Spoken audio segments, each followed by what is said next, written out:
Good morning. This is Patricia Dubroof. I'm here from Assisting Hands Home Care, and I am filling in for Steve Lorberbaum today, but he sends his best. And I just wanted to tell you a little bit about Assisting Hands Home Care. And Steve and Kathy started Assisting Hands Home Care about 7 years ago, and they are committed to bringing educational resources and information to the community to help folks age well in Montgomery County. And to that end, we started this program, What's Your Plan? Speaking to community members about how to age well in Montgomery County. And today we're going to focus on safety for our seniors. And we are very happy to host, it looks like 3 Montgomery County police officers, and I'll let you introduce yourselves. Hello there. Good morning. My name is Katie Beard. I am the community service officer for the 4th District. So I cover all of Leisure World. This morning, we're going to talk a little bit about safety, safety in your car, safety in your home. And we'll also talk about another topic, when a loved one is deceased in the home and what should you do. So the first one we'll talk about a little bit is safety. So for me, I keep my front door locked even when I'm home.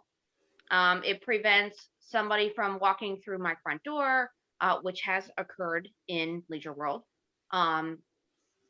It also prevents me from having to deal with somebody who I don't necessarily want to interact with. So sometimes you have knocks at the door late at night. My door is shut and locked. It prevents any interaction. It prevents me from getting into a situation that I don't want to be in. So Katie, when somebody knocks on your door late at night, what should you do? It depends on what kind of door you have. Do you have a Ring doorbell that you can see the person? Do you have a peephole that you could see the person? Or do you not have anything? I don't have anything, so I yell through the door. Who is it? If I don't get a response, I don't open the door. If it's somebody I don't want to speak to, I let them know, look, it's a little too late for me. I'm not opening the door. Please come back another time. Or if it's somebody I want to speak to, or it's a neighbor or something like that, then of course I'm going to open the door, right, and I'm going to crack it first to make sure they are who they say they are before I open it all the way. So I think the important part here is just to be asking first, who is it? And what brings you to my door at this late hour? And right. I think that's really important. So please don't open your door to strangers. Don't open your door if it's late and you're not comfortable. And as a backup, if you're not comfortable, you can call 911. Exactly. Great. And a lot of my friends, during the day, they like to be outside. They like to be out on their back patio. They like to be gardening, sitting in the sun out back. And a lot of them will leave their front door open or unlocked. Well, we have certain number of burglars who come in through the front door, take what they want, and leave again through the front door. And the person sitting out back never even knew they were there until they go to look for their belongings that they need and they can't find them. So that's another reason to keep your front door locked while you are home.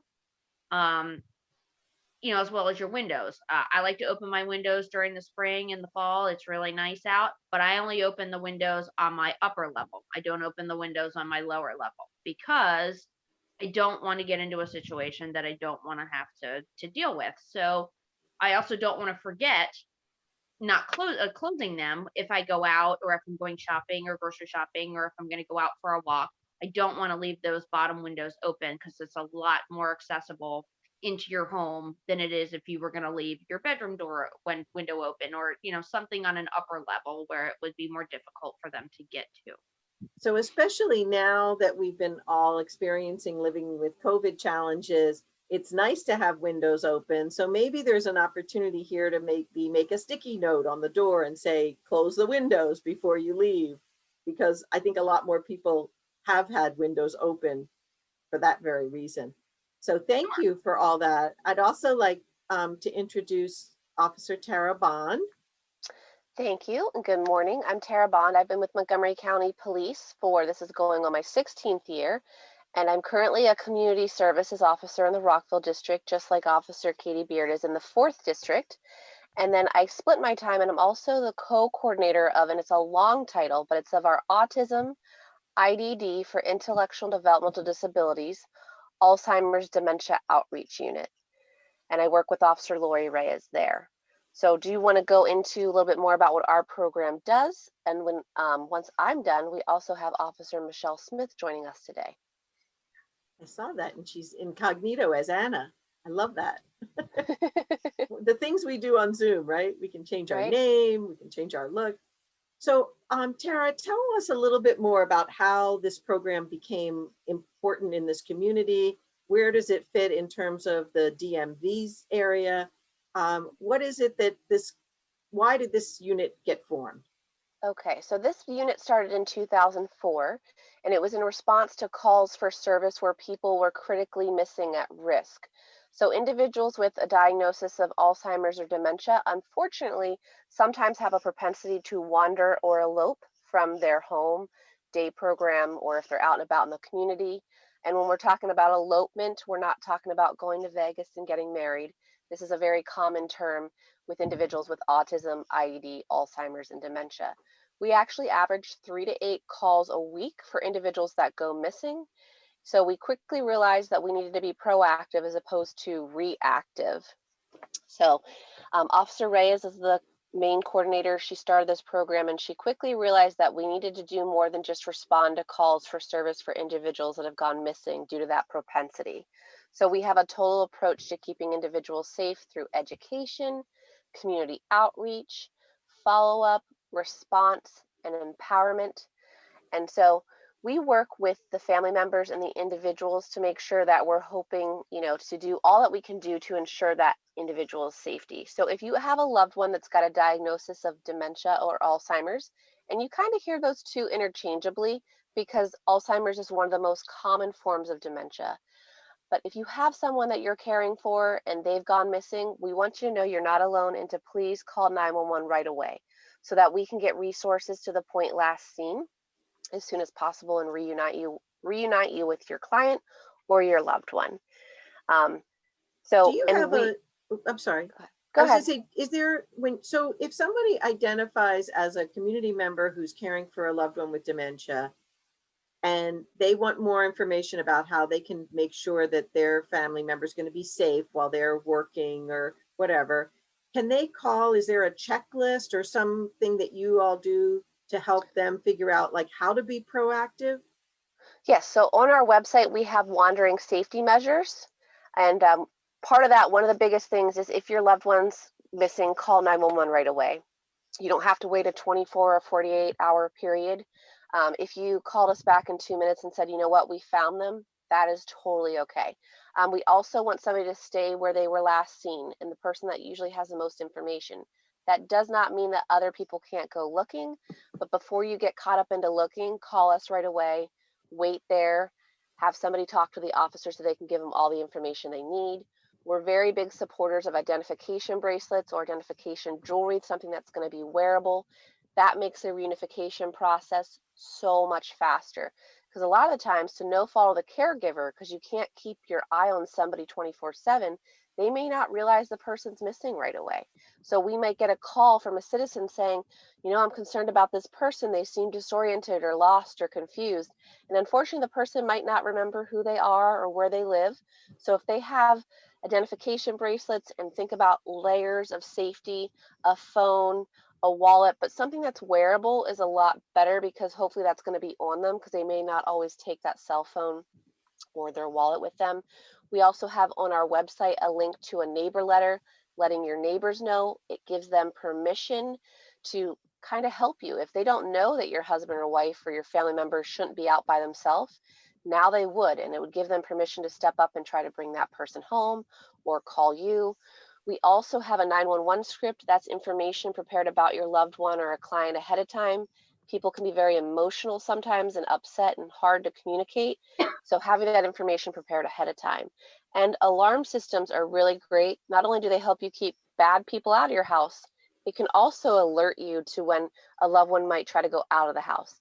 If that's not financially feasible, the magnetic window or door chimes that you can purchase at Home Depot, Lowe's, you can even do them on Amazon, something to bring it to your attention that your loved one's gone missing or tried to go out the door. And that's So just a what, brief overview of what we do. I know, tell me the website, because I forgot to put that on the screen. I'm putting Okay, it in so chat.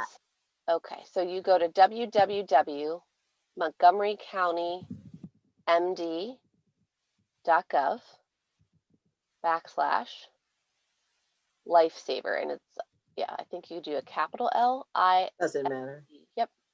Great, thank you. I forgot to put that Thank on you. the slide. So this is really an amazing benefit that Montgomery County Police Department has chosen to put dollars and officers into. And we're so, so happy that you're here and working with our senior communities. I know you do these programs all over the county, which is one of the reasons that your outreach is working so well. And I know we're thrilled to be able to record this today so that folks can find it on our video blog library in the future as well. And we'll be promoting it that way. What we also wanted to talk a little bit about what happens if someone passes away in your home. So, you know, you're taking care of a loved one who's a stroke survivor or who has Alzheimer's. They, you know, it's not a hospice situation where you know they're going to pass away. It just naturally occurs. And what happens when that happens? Who do you call? What should a family member be prepared to do? And I will let Officer Beard answer this one. So when somebody passes away in a home, it's considered by the state of Maryland as an unattended death. So that means they didn't pass away under the care of a doctor, an immediate care of the doctor, like a hospital situation, um, assisted living, something like that. They actually, they just passed away in their home, or surrounded by their loved ones. So the first thing you need to do is to call 911. You need to get fire and rescue out there, and you need to get the police out there. Well, what do they do? So fire and rescue will check the person first to make sure that they are deceased. They will pronounce the person, the date and the time that they are deceased, and then they're going to wait for us.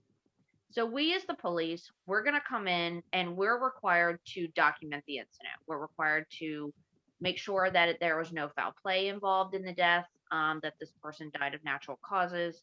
What kinds of medications were they on? Those are the types of questions you're going to get. Who was the primary care doctor? They're going to ask you. What kind of medications were they on? What's the dosage? What's the milligrams? They're going to ask you when's the last time they went to a doctor. They're going to ask you, when was the last time they were seen alive? When did you find them? Go through the last basically 24 hours of their life with you so they can kind of put together what has been occurring over the last couple of weeks so that they get a better picture of why the person is deceased. So there's going to be multiple officers on scene. There's going to be one who's doing all the information gathering. They're going to ask the medication questions, the doctor questions. And then there's going to be another officer who is going to help out with the family. They may make some phone calls for you. They might, make sure that all the loved ones are together in a room so that they can comfort each other and they can, ask questions together. So we're not chasing people all over the house. The other thing is we are required to call the medical examiner for the state of Maryland. He or she's going to determine if the body is going to be released to the family or if it requires an autopsy. So a lot of the times during a natural death, they're going to release the body to the family. So now it's up to the family to decide which funeral home is going to come. We're also required to speak to our homicide division so that they get an idea of that it's not, there's no foul play, there's no reason for them to respond, and that the body has been released by the state of Maryland. So once all of those phone calls occur, we can help you find the funeral home. Some people already have a plan and already have a list of things that they want done. They want where they want to be buried. They want what they're going to be wearing. They want all of those things. So they also have the funeral home picked out. So a lot of times we'll help with that. We'll call the funeral home for them. We'll help, if they're going to, when they remove the person out of the home, they're going to give you an idea, set up an appointment with you so that you can go and talk about the arrangements or the ceremonies or the burial, the things that you're going to do to lay your loved one to rest. And that occurs later, but they will come and give you a bunch of information, and they'll tell you to call and set up the appointment with them. So there are going to be multiple officers. There's going to be fire rescue personnel. Fire rescue ultimately leaves, and then we are there with you through the duration to help you with any questions you have, to do the paperwork that we need to do, and to make sure that everybody knows what's going to happen in those other steps once the person is removed from the home, to follow up with the funeral home. Can you tell us about how much time that takes?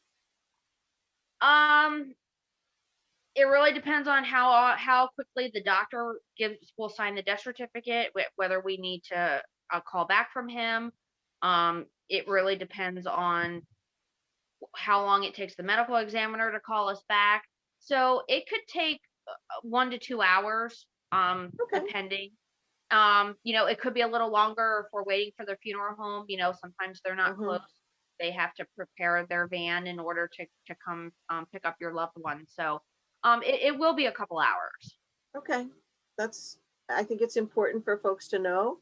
And I think the fact that this training has been developed through Montgomery County Police is so helpful for all of our community members to know that there's a very compassionate side to policing, and this is where it shines, right?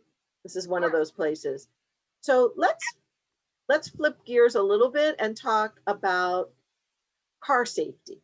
So what are some of the tips that, we have a lot of seniors living in the area, a lot of senior drivers. What can you tell the community that would help make them safer drivers and safe within their cars in terms of other folks coming to sort of mess with them? So the first thing you want to do when you walk out of your home or out of the grocery store and you're walking to your car, just look around. Look around and just see who's out and about. Look around who seems to be waiting for somebody or who is walking through the parking lot the same time you are. Have your keys in your hand. Get ready to open the door. Get ready to unlock your car. Don't dawdle outside of your car. Get right in your car and lock your door. And a reason that I say that is because we've had some recent incidents, not necessarily in any of your neighborhoods, but around the county, there have been a number of carjackings. And so the first thing you want to do when you get in your car is to lock your doors. Make sure you're wearing your seatbelt. Make sure you're looking left and right when you're driving, especially if you're going to change lanes. I know that all these new high-tech cars have these blind spot identifiers. They make noise if you go over the line. They have all this new technology, but you still want to look because you always want to make sure that there's nobody next to you or coming up beside you when you're trying to change lanes. Make sure that you can reach the pedals. Make sure that you're comfortable in your seat, because you don't want to be uncomfortable trying to drive, because then your attention is diverted more to being uncomfortable than to actually driving the vehicle. Make sure you're not driving distracted. No text messages, no phone calls. Make sure that you're focused on the road and that you're reading the street signs so you know if your turn is coming up. You're not jetting over to the next lane. You actually have time to make it over and to make your turn. Focus on speed, making sure, a lot of the speed limits, especially outside of Leisure World down Georgia Avenue, have changed. They've actually been Yes. low. That's this past month, hasn't it? Yep. This Yep. recent. So Route 28. Yep. So a lot of those have gone from 45 to 35. So make sure that you're driving the speed limit. Make sure that you know what the speed limit is on the road when you're traveling on these roadways. Okay, so let me ask you this important question. Your leisure world, that's your territory. How many times do you get calls for accidents from the parking lot at the Giant? I don't have the statistics, but I could say probably at least twice a week. Yeah. So we all know that, pulling in and out of a parking spot can be challenging. And I just want you all to know that you have to be super, super careful. There's so many pedestrians, especially, people are a little more nervous with the whole COVID challenges, and they're rushing. They may not be looking everywhere. They've got a mask on. Sometimes it debilitates how you move your head or whatever. So please, please, please be very careful in the parking lots. Keisha says, absolutely true. And what are some of the other things, Katie, that you feel like are on the #1 list right now to keep our seniors safe and living well in Montgomery County? Just following up with your neighbors and keeping in contact with your loved ones and making sure that they're okay, making sure that they're calling you so that you're okay. Do that wellness check, do that, hey, just calling to see how you are, what are you up to today, just checking in and making sure that you're safe, your neighbors are safe, making sure that your doors are locked, your windows are locked. I'm not telling you to keep them locked forever, but just be really mindful of the time of day and when you should close them and which ones you're opening, and making sure you're closing them again. Making sure that who's coming to your front door, and if you don't open the door. So one of the things I know I've heard you all talk about before is something called a well check, where if you know a neighbor and you're not part of their family and you're not sure how you might get in touch with them, you wouldn't feel comfortable knocking on their door, you can actually call your unit, right? And you all would make what's called a well check. Actually, you would call the non-emergency. Sorry. I'm sorry, go ahead. Nope, sorry, Katie, go ahead. Yeah, you can call the non-emergency number and have a patrol officer come over. Our non-emergency number is 301-279-8000. And you would just speak to the call taker, tell them you're concerned about your neighbor, that they're not answering their phone, or that they haven't been seen in a few days. Whatever the case is, whatever information you can provide to them, or that you saw them yesterday but you haven't seen them today, and you see them every day. Just something that the officer has can go in and say, hey, we got a call, your neighbor's concerned about you, we just want to make sure you're okay. And a patrol officer, usually 2 of them, will come. Sometimes they walk around the outside first before they knock on the door, just to see if they can see anything in the windows, make sure no one has fallen, make sure nobody is hurt or yelling, and then they'll knock on the door, and they will, if you come to the door, then they'll say, hey, we just want to make sure you're okay, your neighbor was concerned about you, they wanted us to check on you. So does Michelle want to show her face and say hi and explain what you do? Introduce yourself. We have just a couple minutes left.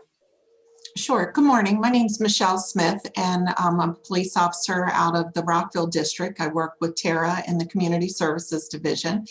And I know we don't have a lot of time, but I just wanted to kind of briefly talk about some of the scams that are in the area that seem to target, they target a lot of people, but they specifically seem to target the elderly. And we just wanted to make you aware, if you haven't already been aware of some of these. One of them is Social Security.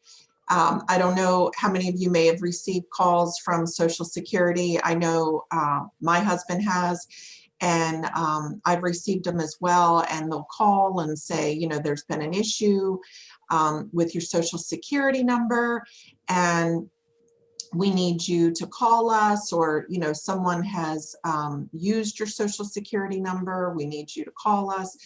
And I just wanted to let you know, if you receive any calls about your Social Security, that it's a scam. Please do not, press 1 to talk to them, or because they're liable to really try to convince you there is an issue, or call the number.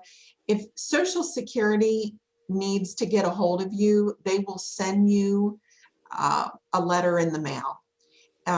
Anybody that reaches out to you on your phone about Social Security is definitely a scam. And the other one that seems to happen a lot, and I can tell you it happened to me, was I was on my computer one day just checking my emails and my personal computer at home, and all of a sudden my screen froze and Microsoft popped up, and it says, your computer has been infected, and there's a virus, and you need to call us right away. And it really does make you panic, because I do all my billing on the computer, and I was very concerned that there was a virus on my computer. And they do this all the time, and it's to, they make you feel like you have to do something right away. And I want to just let you know that if that happens to you, and I know it seems like it's very worrisome, because you're in your own home, you're on your computer, and all of a sudden it freezes, and you feel that the only thing you can do is call, and you think Microsoft is a legitimate company, but this is a scam. So I just wanted to let you know that all you need to do if that happens to you is just shut off your computer and reboot it, and you'll be fine. Please do not call these people. There have been so many seniors that were scammed. I've talked to several where this happened. They called the number, and they gave the people access to their computer, and they ended up paying thousands of dollars. And they think that they're helping them, when really, again, it's just a scam. So if that happens to you, please just shut off your computer and reboot it, and everything will be okay. Thank you, Michelle. That's great information. I know that we're so connected to our computers now, and especially with Zoom, so many seniors have brilliantly learned how to use Zoom, but it does open them up to even more possible scams. And the numbers of scam calls, I mean, I don't know about you all, but my cell phone is constantly ringing with numbers that have nothing to do with my business or my family, and just don't answer. That's the best answer, is don't answer those calls. If you don't recognize them, then they probably don't know you, and they probably won't leave you a voicemail. Mhm. Your friends will want to leave a voicemail for you, trust me. They want to be in touch with you. So this is great information. I put a bunch of things in chat. And like I said, when we edit this down and make it a usable video, some of those highlights will be in the video as well. So we can share this again and again. I thank you so much for your service, for your support of our community. We couldn't be here without you all. So thank you, thank you, thank you. And if there's anything we can ever do for you, please don't hesitate to ask. Our pleasure. Thank you very much. Thank you. I want to mention that next month we will be our guest will be Janet Gritz, who is a speech pathologist and works very closely with stroke survivors. And this is another group of folks who really need support from the entire community. And Janet has been a fabulous supporter, and we're honored to have her. And she will be talking about all things stroke, from the Stroke Association to stroke support groups, to how to identify that you're having a stroke, which is a really easy thing to identify for yourself. And it's so important to get right to a hospital as soon as you feel like you're having any symptoms. So again, I wish you a wonderful, wonderful rest of the day. And thank you for joining us for What's Your Plan? Thank you.